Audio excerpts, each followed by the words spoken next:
O Lance hoje vai ter a honra de conversar com Andrew Parsons, presidente do Comitê Paralímpico Internacional, que acabou de retornar de Paris, onde ele estava comandando a organização das Paralimpíadas. Andrew, obrigado por falar com a gente.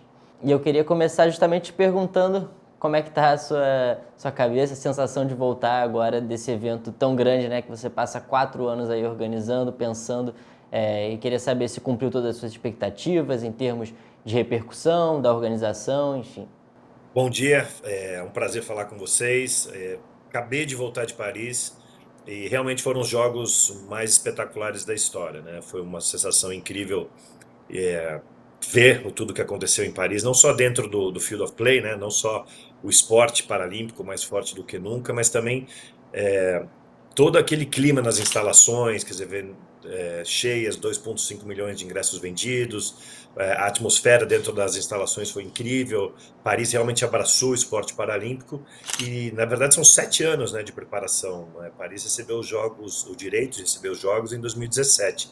Então, nesses muitos anos enfrentamos pandemia no meio da preparação, mas o resultado foi o melhor possível e com um legado muito forte, principalmente em Paris e na França. E você no final do mês vai estar na Kobe Expo para falar justamente sobre os desafios de se organizar um grande evento. Então eu queria que você contasse um pouco como é que foram esses 7 anos, assim, o que teve de mais desafiador e como é que é agora se você está com esse sentimento de dever cumprido. Vou começar pelo final. O sentimento é de dever cumprido, sim. Acho que a gente entregou os jogos mais espetaculares da história. E é um processo de 7 anos, então você tem muitas decisões que vão ajudando a formar esses jogos, desde, obviamente, da cidade-sede, né, que Paris ganhou a eleição lá em 2017, então você começa a trabalhar com os níveis de governo, você começa a trabalhar com o comitê organizador diretamente, principalmente pensando o que Paris, o que a França quer dos Jogos Paralímpicos, né, até para depois você entrar dentro da operação especificamente.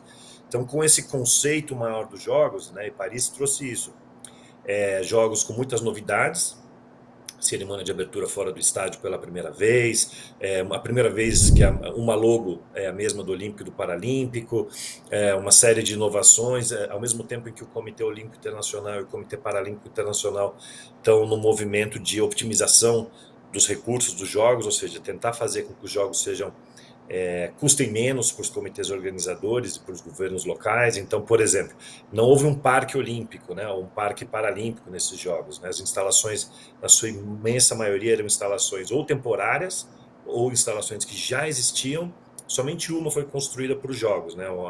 A parte dos esportes aquáticos, tirando a natação propriamente dita, que foi algo que foi construído pensando nos jogos. Então, tem uma série de desafios e momento diferente dos jogos, né? O Brasil experimentou os jogos de 2016, mas o momento do movimento olímpico e paralímpico é diferente agora, né? Nessa questão da otimização de recursos, na questão de fazer com que os jogos sejam, acima de tudo, sustentáveis, eficientes, mas que ao mesmo tempo preservem a experiência do atleta e do público, seja ele o público que pagou ingresso para ver as competições ou para o público que está assistindo pela televisão ou online em suas casas.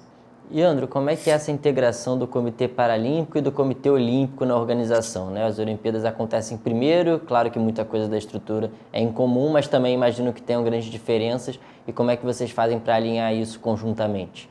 Então, primeiro, é um comitê organizador só. Então, obviamente que isso facilita. Isso é algo relativamente novo, né? A gente está falando de, bom, desde Atenas, então não é tão novo assim, são 20 anos. Antes você tinha dois comitês organizadores. Então, ter um comitê organizador único faz com que a gente, COI e o Comitê Paralímpico Internacional, a gente tenha que realmente alinhar os nossos processos de preparação para os Jogos. Então, tem muitas das coisas que nós fazemos em conjunto. Nós temos uma nova relação com o COI desde 2018, quando a gente assinou um acordo de parceria até 2032 com eles, e os jogos fazem parte disso. Então, estamos nesse mesmo caminho de tornar os jogos mais racionais, mas sem perder o brilho. Então, qual que é o desafio? O desafio é você organizar jogos eficientes, mas sem que a gente perca a nossa identidade, né? Então, não são mini jogos olímpicos ou jogos olímpicos menores, simplesmente. São jogos paralímpicos, né? Nós queremos ser a melhor versão dos jogos paralímpicos que nós podemos ser, e esse é o desafio. ter as entregas na mesma qualidade, no mesmo nível que os Jogos Olímpicos, mas mantendo a nossa personalidade e o nosso propósito, que é tornar o mundo um local mais acessível através do esporte. E Andrew, o Brasil teve um desempenho espetacular agora em Paris. E eu queria que você contasse um pouco o que diz sobre o esporte brasileiro, sobre o paraesporte brasileiro, ter um brasileiro como presidente do Comitê Paralímpico Internacional. Não, o Brasil fez uma campanha espetacular. Obviamente que a gente fica orgulhoso enquanto brasileiro. Eu gosto de pensar que eu contribuí, dei minha contribuição para esse resultado lá atrás. Eu fiz parte do Comitê Paralímpico Brasileiro por 20 anos, e ver esse resultado é incrível. Eu acho que o Brasil, o começo da construção desse resultado realmente foi com os Jogos Rio 2016, quando o movimento paralímpico brasileiro foi muito eficiente em garantir para si um legado pós-Rio 2016, com um centro de treinamento, triplicando os recursos vindo das loterias. Então, acho que fizemos na época a nossa lição de casa muito bem feita. E para o CPB, eu acho que ter um brasileiro à frente do IPC mostra que há um reconhecimento global ao movimento paralímpico brasileiro, né? Claro que existem eu sou eleito de uma forma individual e fui eleito em 2017, mas muito pelo que o Brasil representa também no esporte paralímpico internacional. Então, de certa forma, é um reconhecimento e, de certa forma, os caminhos em que a gente traça em nível internacional, eles estão alinhados com o Brasil, uma vez que, obviamente, eu sou um produto do movimento paralímpico brasileiro. Então, esse alinhamento, eu acho que é benéfico para os dois, para o Comitê Paralímpico Internacional, que tem no Brasil uma potência, uma locomotiva, não só da América Latina, mas do mundo, mas obviamente tendo um reflexo aqui nessa parte do mundo das Américas, e eu acho que para o CPB, que está caminhando numa direção e que obviamente é a mesma do IPC, porque, né, estamos alinhados. Eu, de novo, sou um produto do Movimento Paralímpico do Brasil. Muito legal ver o Brasil tendo tanto destaque, tão bem representado. E agora falando especificamente da COB Expo, que vai acontecer no final desse mês, queria que você contasse um pouco como que o Comitê Paralímpico vai estar presente, como o esporte paralímpico em geral vai estar presente nesse evento. Olha, eu fiquei muito feliz porque eu vi uma participação grande do movimento paralímpico na COB Expo. E esse é o caminho, né? A cooperação entre movimentos olímpico e paralímpico é boa para todo mundo. Então, desde muitos quadros do CPB, né, o presidente Misael vai estar em painéis, existe um consultor até internacional aí, um alemão que vem contar um pouco da experiência dele, e eu vou estar num painel exatamente falando sobre organização de mega eventos, né? Eu acho que o Brasil existe uma geração brasileira que trabalhou para Rio 2016, mas Rio 2016 já faz 8 anos, né? Então, e o movimento de Jogos Olímpicos e Paralímpicos caminhou bastante já nesses 8 anos. Então, é importante a gente trazer esse conhecimento, a gente poder debater com a comunidade brasileira esportiva como se organizam esses mega eventos hoje em dia, né? A gente acabou de vir de edição muito bem sucedida de Paris, Paralimpíada e Olimpíada.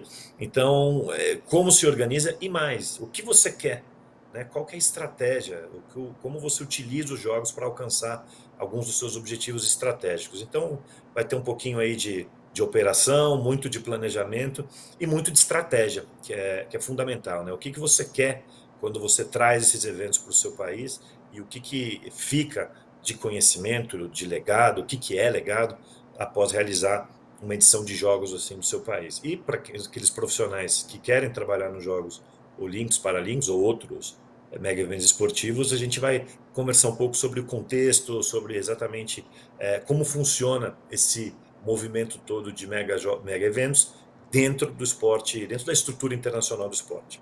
Muito legal. E, Andrew, para terminar, fala um pouquinho da sua expectativa para a COB Expo de maneira geral e um pouco de como é que foi a repercussão desse evento, um evento novo, vai para a sua segunda edição, e como ele pode ajudar, você acha, a fortalecer o esporte, o paraesporte brasileiros e também internacionais, claro.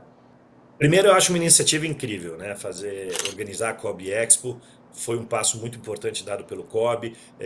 Ter a sua segunda edição também é importante, né? Muitas vezes você organiza um evento e ele tem uma edição única, dar continuidade a isso é muito importante. E você vê o calibre das pessoas que estão vindo, né? Eu confesso que eu olhei todos os palestrantes para ver todos os painéis. Eu vou ficar todos os dias da COB Expo exatamente para ter essa troca, para acompanhar outras áreas de conhecimento do esporte que eu não sou tão familiar.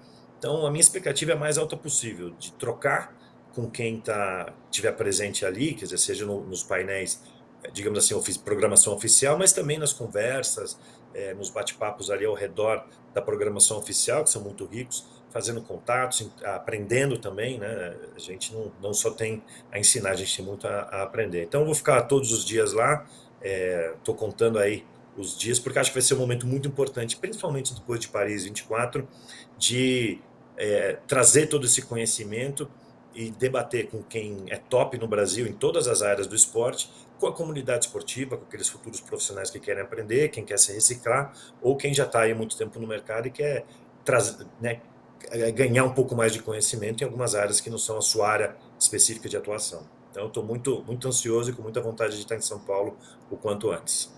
Nós também estamos, Lance também estará presente lá na Kobe Expo, final deste mês. Então, muito obrigado mais uma vez por falar com a gente, Andrew, foi um prazer e boa sorte aí no evento e nesse próximo ciclo aí até as próximas Paralimpíadas. Prazer é meu, muito obrigado e nos vemos em São Paulo, na Kobe Expo.